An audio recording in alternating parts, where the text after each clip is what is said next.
mula sa ikalawang sulat ni Apostol San Pablo sa mga taga-Korinto. Mga kapatid, ipagpaumanhin ninyo kung ako'y naguugaling hangal. Nakadarama ako ng makadiyos na panibugho, tulad kayo ng isang malinis na dalagang ipinagkipagtipan ko sa isang lalaki kay Kristo.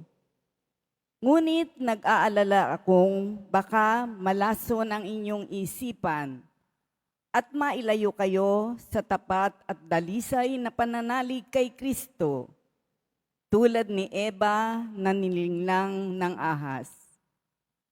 Sapagkat malugod ninyong tinatanggap ang sinumang dumarating at nangangaral ng ibang Jesus kaysa ipinangaral ko. Tinatanggap ninyo ang espiritu at aral na iba sa tinuro ko sa inyo.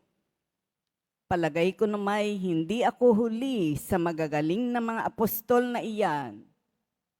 Maaring hindi ako mahusay magsalita, ngunit hindi naman kapos sa kaalaman.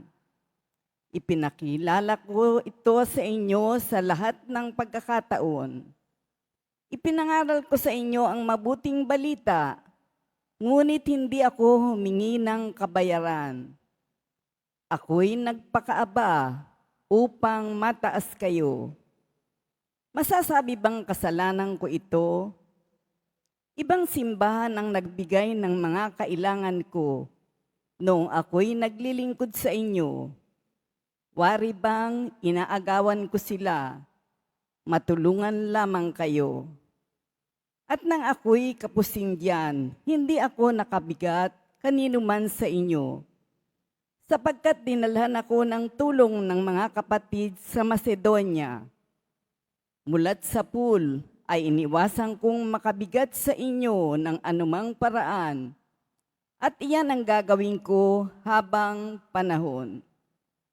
Sa ngalan ni Jesus na sumasa akin, hindi ko ititigil ang pagmamapuring ito kahit saan diyan sa Akaya. Bakit ko ginawa ito? Dahil ba sa di ko kayo mahal?